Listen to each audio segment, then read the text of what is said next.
Hi, everybody. I'll be joined by Evette very shortly. She is so awesome. I cannot wait for you guys to meet her. So in about probably 30 seconds, I'll invite her. If you don't know Evette Rios, I mean, if you Wikipedia her, you'll be blown away by her resume. Like, her resume is so long, I cannot even list it all. And I'm saying this now so I don't embarrass her when she's on. Join. Hello. You did it. I You did it. Okay, wait, hold on. For some reason, I'm seeing I can't get this thing off my screen. But yes, I'm here. You're here and we can see you. If you want to Yay, just lower that's the yourself a most little bit important more, thing. then your head won't be cut off so much. If you lower yourself a little bit more. Yes. Okay, perfect. There you go. Perfect. Okay, so I don't know if you heard me gushing about you. Oh, no, you know what? I didn't. I just I totally just signed on. So I'm sorry, Okay, but that's great. I'm sure you did, and I will gush about you. I literally, you're amazing. Evette. So Evette and I met on a panel actually at High Point Market. Do you remember that? It was Yes, for LR Home where you have of a course. line. So Evette has a beautiful line of decor products at LR Home. So really amazing stuff. Obviously inspired by your beautiful heritage, right? I mean, the colors. Absolutely. You know, one of the things that's really important to me is integrating color and handmade things into a space. And I think for me, being Puerto Rican and growing up in a very kind of DIY household out of necessity, that's something that I need to have in every space, is something that looks a little crafty. Yeah, I love that. And it's actually just so true that you can actually incorporate stuff like that in any space. You see, I have a kind of a crazy, you know what, I realized my style is a little bit like Icelandic. I just figured that out. Anyway, I like a lot of black. Cool. I like a lot of earthy, but you got to have color and you got to have life, right? Yeah, you absolutely have to. And I feel like it's a little bit of, I've had a little, and I don't know how you feel about this, but I've had a little bit of and folks, that are watching to chime in, but I've had a little bit of PTSD of the all white space, after being totally inundated with it on Instagram and just feeling I've always been a little bit outside of, my hair is curly, my parents, I'm Latina, I have all this. So I always felt like I was trying to kind of crime myself into this Midwest blonde influencer, white room, black window thing. And it was just feeling not very, genuine. And so I'm really happy that people are moving into making things more bespoke, more personal, more colorful. Yeah. Ironically, I mean, you're saying you felt that feeling like you didn't fit into that. But the truth is you've always been yourself. I mean, I've watched this is what made you. You and incredible and famous. This is the deal. It's leaning into your reality, into your truth. You were one of the first people to really share Latina culture, even though it wasn't that long ago. You're very young. First of all, I do not understand how you did all the things you did in the time period that you have been alive, because you're probably younger than me.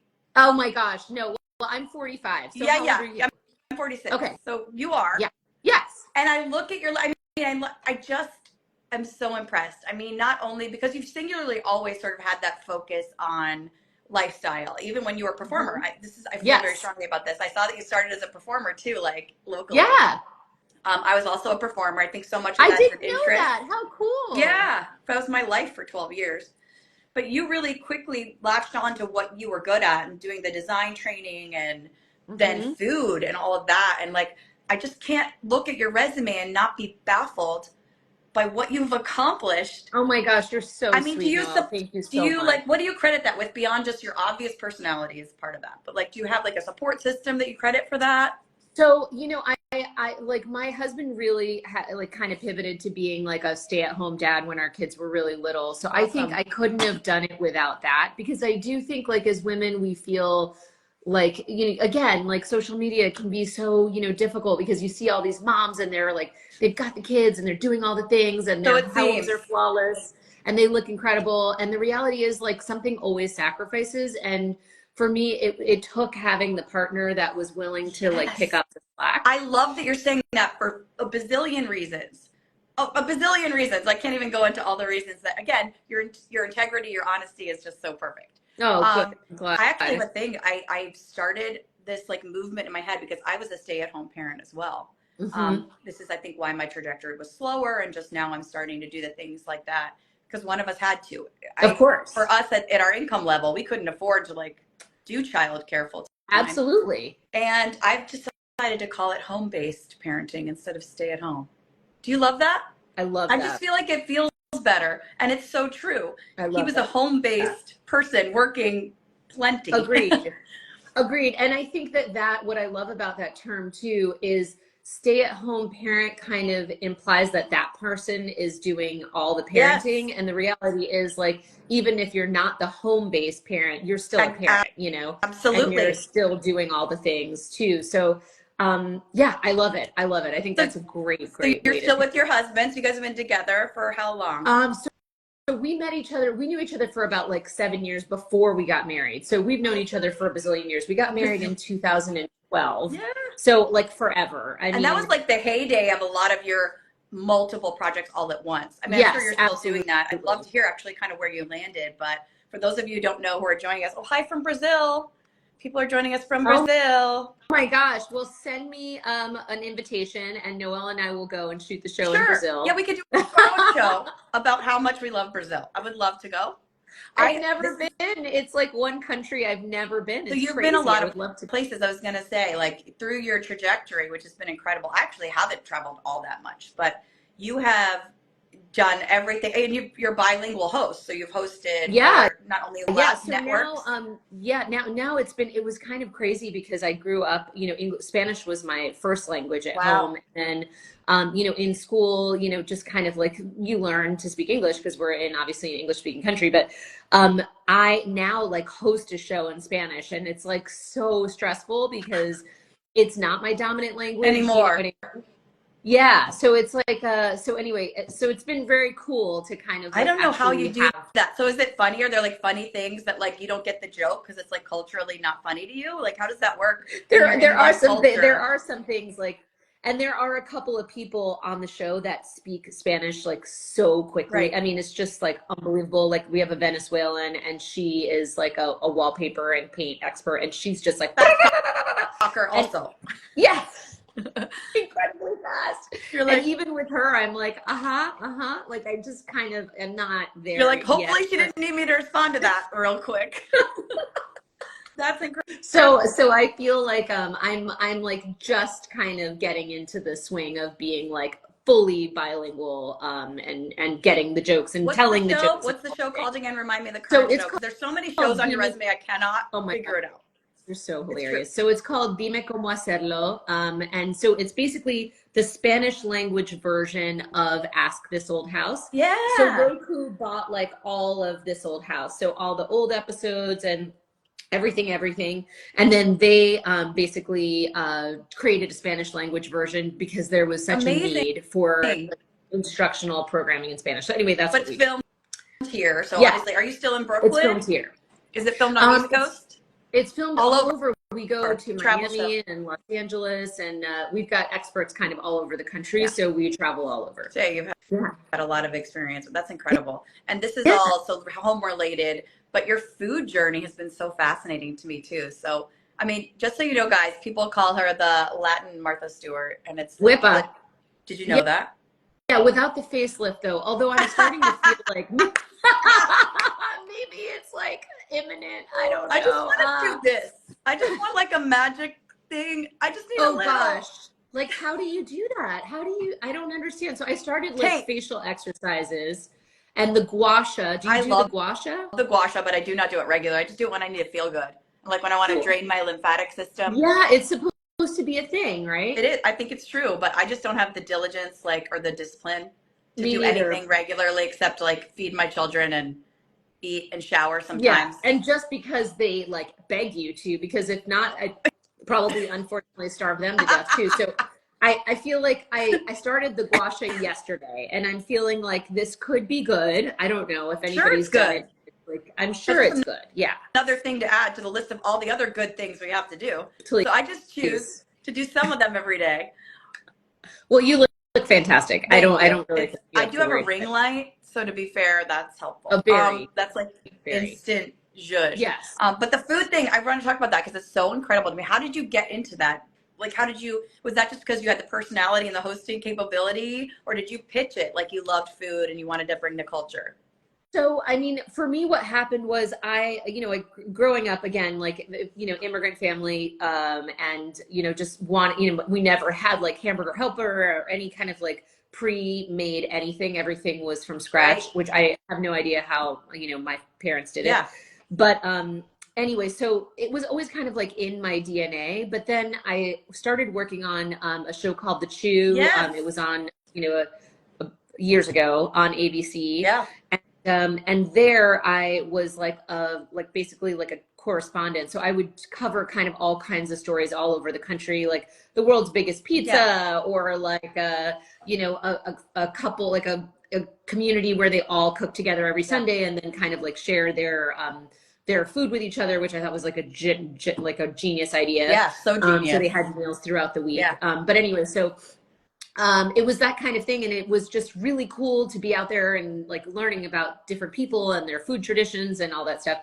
And so that show kind of allowed me to pivot into food more regularly. Yeah, that's awesome. So you were basically the personality, the host, the journalist. Yes. Even though that's not your background, but yeah, your background. Totally.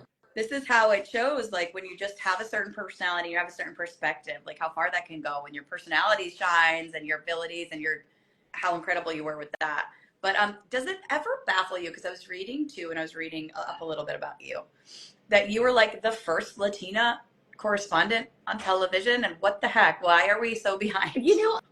I wonder about that. And I think the reality is there probably were some before, but I think that there was I think I'm the first person that recognized it, I guess is what I'm saying. Like, I think a lot of us have always felt like, I think a lot of us have always felt like we can kind of like pass, and that it's better to straighten your hair and like wear the suit and get rid of the accent and all of it. So I think that is something that I'm really proud of. It's something I feel like I certainly feel like, as I mentioned, I certainly feel those moments where I'm like, I feel like an other a little bit, but like I think in general the pride that I have in my background, in my community, in my culture has helped me kind of embrace it in a way that I think people may not feel as comfortable with doing. That is incredible. Again, it's just an incredible and important thing to do. And I don't know if you realize, like, I'm sure you do, because you seem very much like in reality that way, but how much it affects and impacts people in the future. Oh, thank you. How comfortable it makes people. And you did the hard thing. And I don't even judge people for not doing it. I think absolutely we live in a world where you have to kind of protect yourself sometimes. And I understand why people do it, but I think it's fascinating to see examples firsthand like you of people who take that leap and go there and the really overwhelmingly positive results of that, right? Yes, I totally agree. And I think the goal of humanity, right, is just to make things easier for the people who come after you so that they have like more representation, so they feel like more connected, they feel more a part of it. So I think that's like our goal. We want to like crash through doors and open windows and then leave them open for the people behind. So that's what it's all about, I think. You've been doing it and it's impressive to watch. Anything else you're working on right now that you want to share with us about? Well, it's funny. I just started working with QVC. They've got this streaming platform called Q. Okay. Yes, it's new shows, right? It's like they're doing content. Do shows. Yeah. So I've got this show now called Lifestyled. That's very fun. And I honestly didn't think I would love. First of all, my family lovingly calls me Gorilla Hands, which is great because like I've got like these like super wrinkly hands, but so I was always really uncomfortable about being on a show that's so like hand centric. But it's been like really fun. It's been really fun, and it's been like, in a way it's kind of bizarre, but in a way it's like I think we need like QVC again, because the internet is like a wasteland of product, and I need someone to tell me like legit what's better and what's not, because otherwise there's just too much out there. So it's been kind of cool to like learn their process and work with them, and they've been a great team. So that's been a fun new So you're project. vetting products and you're kind of talking about them in the lifestyle space, or exactly. what kind of products like are you? Exactly. So we basically do home products and some like skincare stuff, and then also like fashion, but like a little bit light on fashion. I've got a co-host who's that's her thing. So, Yeah, right. but yeah, no, it's super cool because we're like using it, showing you what the features and like kind of breaking down like why it's a great product. So I kind of love that because again, like I don't know about you guys and you in particular, Noel, like I'm sure you've bought stuff online and it like disintegrates after you wash it. Yeah, you want to know, I didn't realize that actually about QVC. I've never really spent a lot of time there. I think my sister actually, Elise Jones, she's a fitness influencer. She's been on doing some work. Oh, she has. Okay, cool. But that's awesome. I've heard of her. Yeah. Super familiar. So to hear that it's really vetted product is great because it is true. On the internet, I've both found amazing products and like, where did this come from? And yes, absolutely some not so great ones. Although I do tend to do my own research. So I will log off and like do my own research. But it's nice if you're vetting, if you're vouching for it, I believe that that's really great. And you can kind of, you'll be able to talk through how you vetted, right? On the, on the program. Exactly. Yeah, exactly. That's so really it's very, transparent. Totally. So it's cool. And I do think like the more, you know, that you can share your lens and like, I think this is, you know, for your community and, you know, your viewers as well as like, you know, everybody has a lens, right? Everybody has like an editor in them where they're, you know, deciding whether or not things are great or they're not great or what works for them, what doesn't. And the more you can share that, I think the more we'll help each other just like kind of fine tune our consumption, you know what I mean? So that we're getting what we really need and we're not getting excessive stuff and we're getting, I mean, how do we fix that? This is, I guess, the way, like you're saying, is really, I think in general, we're struggling right now in this day and age to interpret data and to recognize reality. And it's harder and harder for people because there's fewer and fewer regulations on information. So especially for products as well, that's important. Like if you can't get the lens from an expert or at least the honesty of your lens. Like this is what I love about you. I know there's no way you're up there like lying to people. Right. Absolutely. From my perspective, this is great because. Yes, agreed. And that's why I think like, and women are, you know, just naturally better at creating these communities and stuff like that. But I think the reality is like word of mouth from a friend, if someone's tried it and they're like, oh my God, you got to try this, like moisturizer, whatever, I'm totally going to try it, you know? So I think if we can be that for each other, then we're just going to help one another out, you know? And I think everybody has a platform to be able to, you know, do that because we're all like out there living our lives, being busy, you know, finding things that help us, you know, cut corners and make things easier. And so I'm a big fan like you said, of just sharing. It's also a great goal to help people waste less by getting quality products that they can keep and maintain. Absolutely. I mean, it is scary kind of to see how much disposal there is. It's terrifying. It's terrifying. And I mean, my dad is always like, so we're like big fixers. So like, even when toys break and stuff, we're always like gluing them and screwing them. And like, I mean, I'm like, my dad is that way. So it's shocking how few things you can't buy like spare parts for. Like you can't. Yeah, absolutely. And who repairs it? Yeah. Like I found this amazing guy who repairs appliances and I'm so happy. And every time my gosh, like, I'm like, where are you guys? Like, why don't we have more of this? Because I would rather, even if it's $500 to like fix a really expensive part, I'd rather invest in it, even just so I'm not making more crap to throw out. 100%. So what does he repair? Like refrigerators? Everything. Yeah. Like everything. Like, so we had I think we had a dryer that we'd had for 8-9 years. We use a lot and it got the normal dryer issue. There's like some ball bearing or something that always goes wrong and it starts squeaking and squeaking and squeaking. Yes. That's happened to me. And so it was not cheap to fix it, but it was, and maybe that was too much. Maybe everyone else in the middle states is probably like, that's crazy expensive. But here in New Jersey, you know, things are maybe different. But it was worth it because he's like, this is fine now. It's good for another 10 years or whatever. And if every 10 years I have to spend a few $100 on it, it's better and cheaper than tossing it in every way. Absolutely. Yeah, I totally agree. You know what gets weird? Tech. It gets weird with tech because technology is advancing so quickly. This is where I struggle with a lot of waste. I'm curious what you think about it. Like the home space. You know, it makes me crazy. So I just invested in talking about a product recommendation, you know, no affiliate links or anything. Yeah.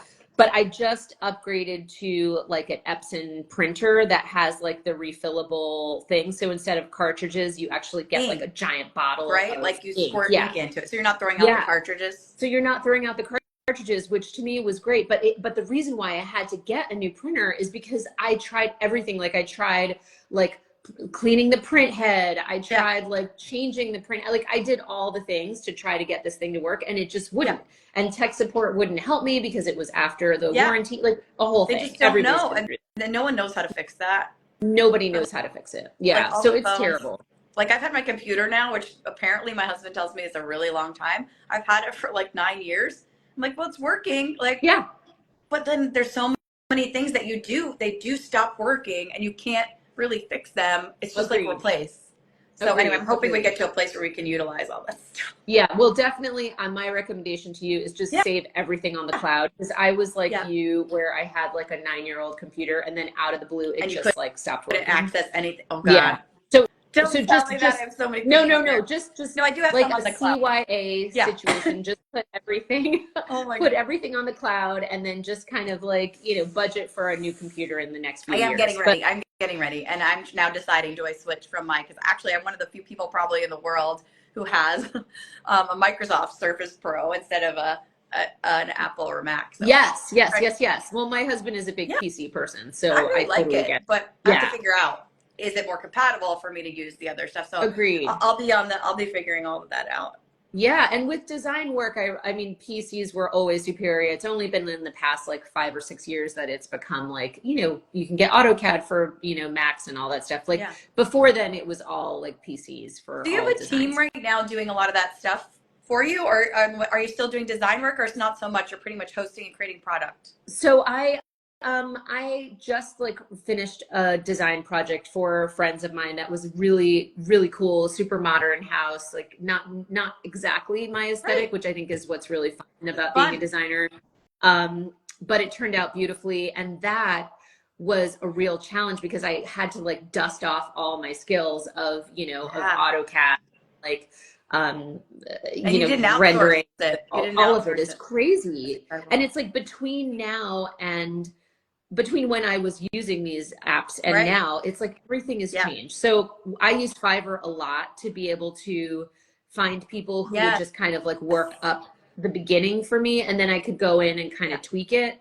But I'm still trying to figure out workflow, and would love to talk to you offline about how I would love to talk to you too. So because you're really selective. You're right now, because you're doing all these other things, you're selective about your design projects. So you're gonna and I think the challenge with any art, right, when you're selling a creative product, is that you almost never get compensated what your time is worth in doing the project, because you're always thinking about it. Like even if you charge hourly, there's always those moments in the middle of the night where you're like, I got it. Like I know what we need to do. That's why you have to charge for your expertise as well. That's what people don't realize. It's like there's also, and I am in no position to give advice on charging properly, because I still basically run a nonprofit. And I kind of want to. I wish I could get paid to run a nonprofit. Oh, wouldn't that be amazing? My favorite client, wouldn't that be cool? My favorite clients are the clients who saved for 20 years to do their kitchen renovation.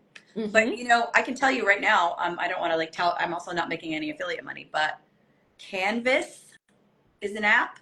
Okay. So I tried to use it. That's where you scan the room, right? So you scan with the room, but then what's so great about it to me, from a cost-effective perspective as well, you scan the room, and then you can order various things. You can order the AutoCAD files, or like Revit, and there's a bunch of other ones, SketchUp, or you can just order the floor plan and then build your own. But it's like a very complete floor plan. Of course, of what it can see. Like if there's furniture in the room, it's not going to see the outlet behind it. Right. So great. So, okay, I tried Canvas, and not to like talk too much shop, but I tried it, and my scans were terrible. Like I think I need like you just need practice, and then you can do also one. What I do is one qualifying measurement or two. Okay. And you send them the qualifying measurement, and then if they do a really great job. The scans are just, when did you use? Anyway, we'll talk about this offline. Yes. But and what I love about it is you pay per project that you order. That's awesome. So you're not spending money to just own the software. You know what I mean? So it's like an app. Yes. You pay per use. That's brilliant, because you make money. I mean, they make money when you use it. And then you're not, you're not paying tons of money for something you're not using and then just canceling it. Agreed. So I love that. Yes, me too. And some projects, I just want the floor plan, and some projects I want the SketchUp. So yeah. Yes, agreed. No, I'm going to, I actually like have my apartment now. We just are kind of like moving in, so it's empty. And I have floor plans, but I would love to kind of be able to have more 3D ability with it. Yeah, so I think I'm going to do that myself. I Because also it's love empty, DesignFiles.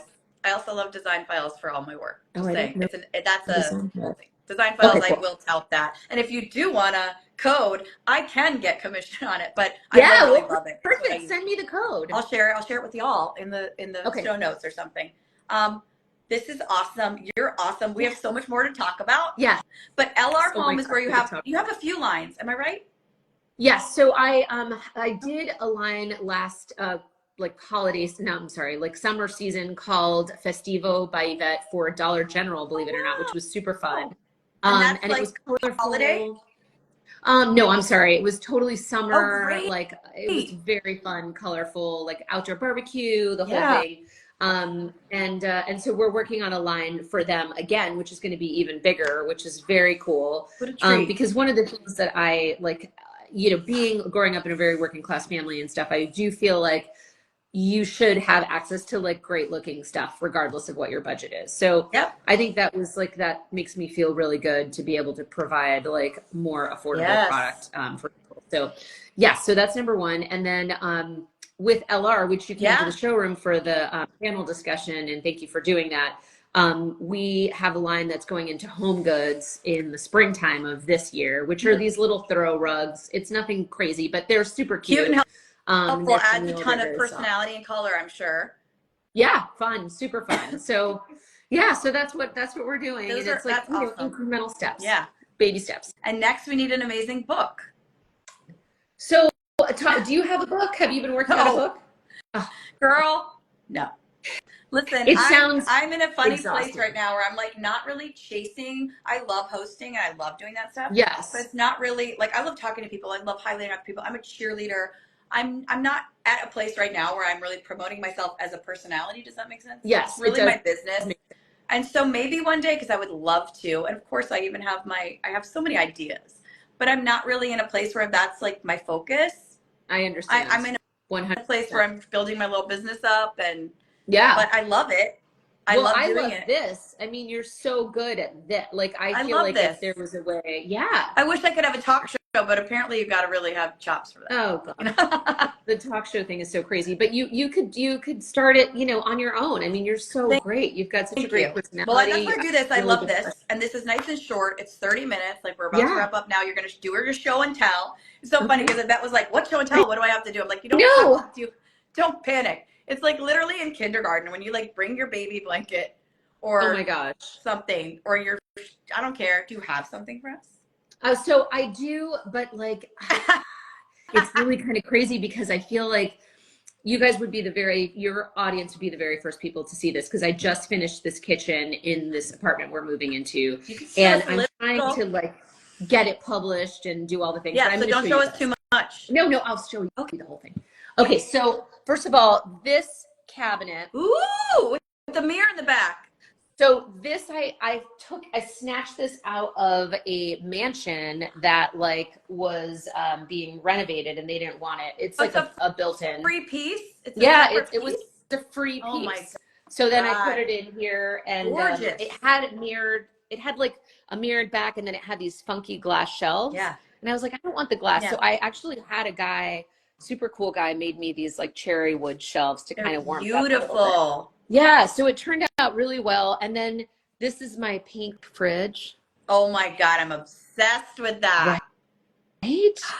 It's kind of a lilac sort of thing. I mean, I just love this color. It just gives me. We're getting an exclusive. Is it mauve or is it pink? What's up? It's like mauve. It's kind of mauve. Dusty, purpley pink. Exactly. Beautiful. Kind of like and it's from a company called Big Chill that does like these retro, looking appliances. Obsessed. And so they're retro looking, but they basically function like new technology, right? Yeah, exactly. And then I I wanted to do like, I'm all about like, why do appliances have to match? Yeah. I feel like that's ridiculous. Nope. So I'm with you. I got the stove in this like oxblood color, which I'm like loving. Oh my God. Yes. Yeah. It's monochrome, which I'm the biggest fan of monochrome. Like, me too. I love it. Oh my God. Yeah. It's beautiful. Yeah. This is what I try to tell people too, Evette. Like, you don't have to match. It has to make sense. You're like balancing color and darkness and light. And I agree. I oh my agree. God, I'm over matching. And then so then the other thing that I did was, so this was a Facebook Marketplace find. Stop. And so then this is like our island. I was going to do like regular cabinets, but then I was like, what am I doing? That's a crazy idea. So so this was I think I paid $125 for it. My and God. it's just like hand carved. Yeah, it's crazy. It's beautiful. It's beautiful. crazy. What a great idea. So you had that fabricated, customized to fit in the island? Yeah, I mean, it wasn't even that big of a deal. Like, I just had dudes just kind of notch out this little corner. Call the dudes. And then just the dudes. It wasn't even like, didn't even take that, like experts or anything. It's incredible. And then, yeah, and it works really well right there. I love it. Got an exclusive before the publication. Yeah. That is so cool. Thank you guys. You're the best. I'm going to ask you just a couple more fun questions and see if, because I forget. I always forget I do this, but like, I just like to ask people, like, what's warming your heart right now? And like, what's warming my heart right now? What is warming my heart right now?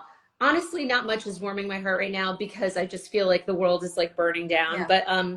But what's honestly warming my heart are people who are, sharing their reality, and they're standing up for what they believe in. And, we just can't let things get out of control and slip away. We have to continue to like use our voice. And I feel really defeated. I mean, I understand. Not to get into politics, but I feel like I really want us to just continue to fight and speak up for what we believe in. To re-find our compassion. Exactly.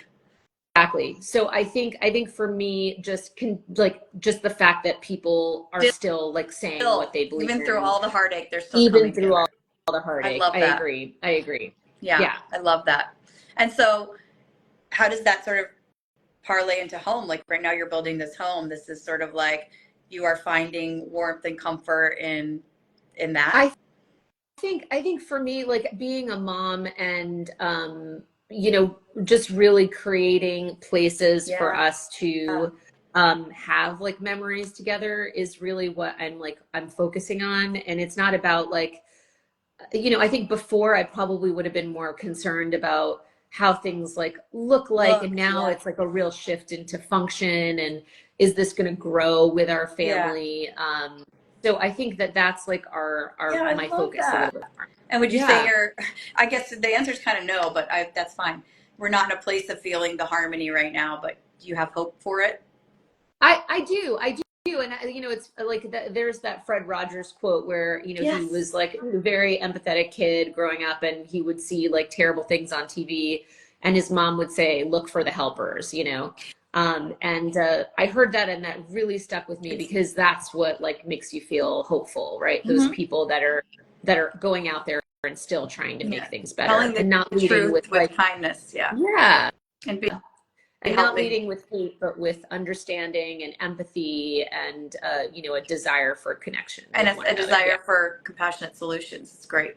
I love that quote. In fact, when I introduced your live, I just went on real quick before this and was like, hey, I'm joining soon. I literally said that, Evette. This is really funny. I said at the end, I said, if you're into like compassion and caring and sharing, please come join us, because we, something, I forget what I said, but you can listen to us. Like we're the helpers. I hope. I just said it. I love it. So yeah, it's just so simple, really, ultimately. And I appreciate you and your presence in the world, and your integrity, your honesty, your voice, your talent. Thank you. It's crazy. And it was so nice. Thank you. And I love those earrings, by the way. Thank you. And I will note who they are by. They're by this woman who I met at High Point Market, and I can't remember her company name right now, but I will send. So you basically put them on top of a stud you have, or you put a stud that you have through it. It's like a little acrylic cutout. I will I will tag love her. it. Thank you. All right. So cute. Well, thank you. We'll talk offline about all this shop. Yes. And maybe back on here when we want to share it with people. For sure. Thank Awesome. you. Have a great day. Bye. Bye. You too.